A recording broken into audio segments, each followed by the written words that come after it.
तो इसको हमको स्वीकार करना पड़ेगा। तो पहला हथियार हमको शिक्षा का बनाना पड़ेगा। युवाओं से मेरी अपील है, निवेदन है, जितने जागरूक युवा है, चाहे जेवेस के हो, छात्र संगठन के हो, एकता परिषद के, जहाँ हमारी आपकी आस्था और श्रद्धा उसको मानिए, लेकिन मूल जो जड़ है वो शिक्षा को पकड़ने की जरूरत है हमको। शिक्षा में सुधार होगा तो ये समाज ऑटोमेटिक सुधर जाएगा, अपने हक और अधिकार को ले लेगा, उसके आजीविका के साधन भी वो कमा लेगा।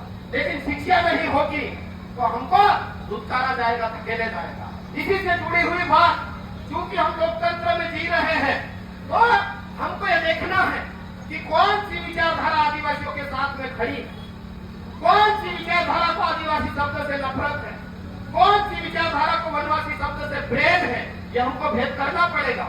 और कौन सी विचारधारा आदिवासी समाज के इस 9 अगस्त विश्व आदिवासी दिवस में शामिल हो रही है, बधाई दे रही है, छुट्टी घोषित करती है, आपके विभागों के नाम रखती है, आपके योजनाओं के नाम रखती है, आपके महापुरुषों की पूजा करती है, और ऐसी कौन सी विचारधारा है जो आपको वनवासी कहती है, आपके विभागों के नाम को बदलती है।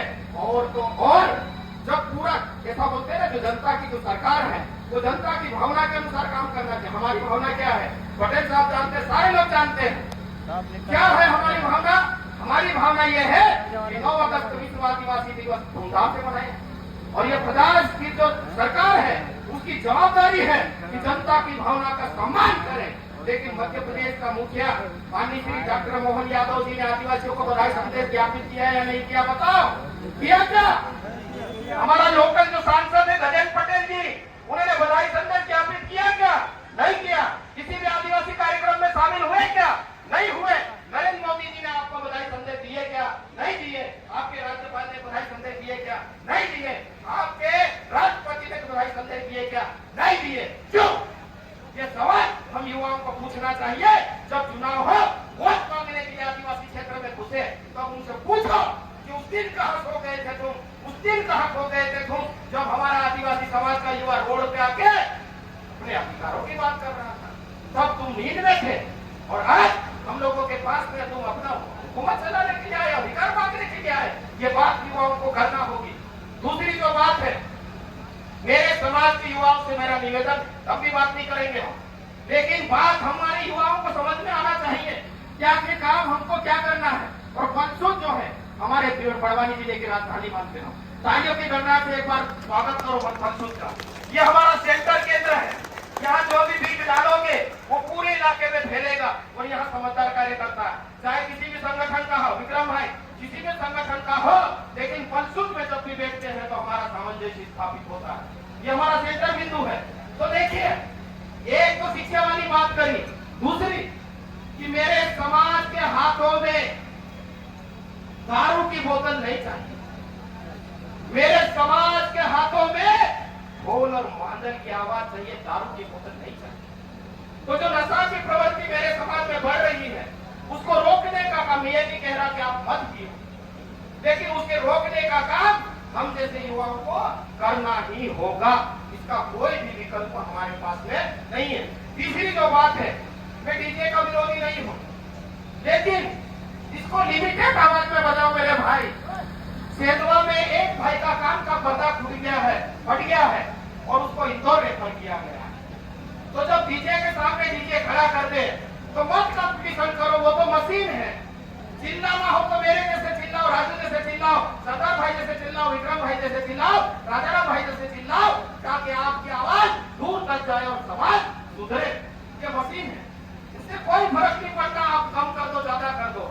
तो मेरा निवेदन है, एक से काम चल जाए तो 10 नहीं, और यदि कम आवाज से चल जाए तो बहुत ज्यादा जोर से नहीं चलाना है। और आखिरी बात, आप बचोगे कैसे? आप बचोगे, आपकी भाषा बचाओगे, संस्कृति बचाओगे, गीत बचाओगे, वाद्य बचाओगे, तब जाके बचने वाले। तो ये जितने युवा हैं उन युवाओं को समझना पड़ेगा कि हमारी बात और कथनी और करनी जिसको बोलते हैं वो कौन सी दिशा में चल रही है। तो मैं हर मंच से अपील किया हूं और यहाँ पे अपील कर रहा हूं कि कुछ मत कीजिए। जो कार्यकर्ता बाहर है, थोड़े खुले हैं, थोड़े ऊपर उठे, वो दुनिया में घूमिए, बात कीजिए। बाकी के कार्यकर्ता अपने अपने गांव को संभाल लीजिए, दुनिया में जाने की कहीं कोई जरूरत नहीं पड़ेगी। तो आप लोग अपने गांव को बताइए और एक उदाहरण प्रस्तुत कीजिए। चाहे पर्यावरण की बात हो, चाहे खेती की बात हो, चाहे शिक्षा की बात हो, चाहे रोजगार की बात हो, इसमें आपको एक उदाहरण प्रस्तुत करना पड़ेगा। ये जो पिकअप भर भर के जा रहे हैं ना हमारे यहाँ से, क्या हो रहा है उन लोगों के साथ में?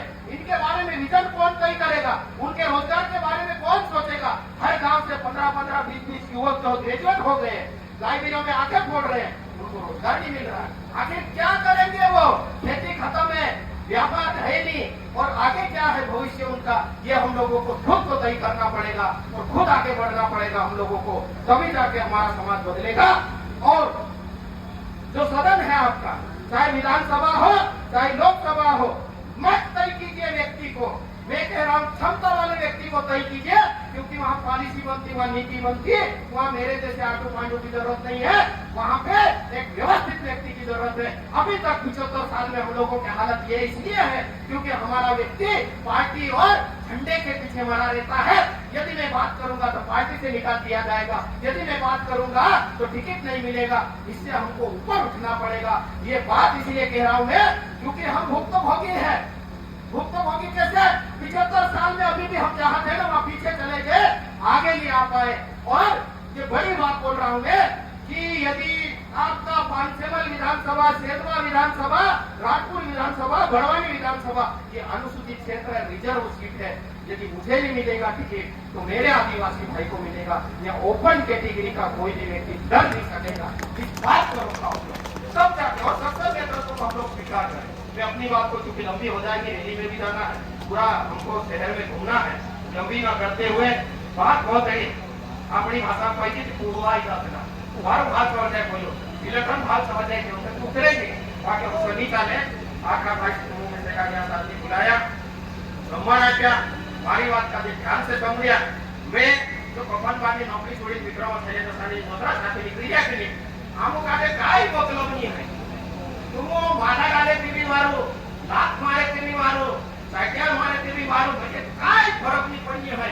बाकी मारो मकसद से जब तक जीवी तब तक समाज में धंधा करना काम करी होता का शपथ ले आखा यदि शपथ ले लेगा कि नहीं कोई जरूरत नहीं है। वकील लेता पास जाए पर वकील लेता तुम्हारे पास दौड़ी दौड़ी ना उसके ये सत्य बात कही मैं, कई झूठ बात नहीं है। तीसरी आखिरी बात कह दूं मैं कि हमारा बड़वानी जिला में चाहे मास्टर हो, चाहे फॉरेस्ट हो, आदिवासी समाज की बात कर रहा हूँ, चाहे पुलिसकर्मी हो, चाहे स्वास्थ्य कर्मी हो, डर के माहौल में नौकरी कर रहा है। कब मैं समाज कल्याण के लिए जाऊंगा, कब मेरा ट्रांसफर कर देंगे। मैं कहना चाहता हूँ कोई भाजपा का विधायक हो या कांग्रेस का विधायक हो, मुझे उससे कोई मतलब नहीं, लेकिन मेरे समाज के जागरूक कर्मचारी को परेशान करना बंद कर दीजिए, नहीं तो ये युवा निकलेंगे एक एक के घर के सामने धरना देंगे और घर से बाहर निकालेंगे कि मेरे समाज के कर्मचारी को क्यों परेशान कर रहे। अरे काम करने दो ना, दूसरे लोग तो जटी पहन के जाते हैं, तब तो तुमको नहीं दिखता है।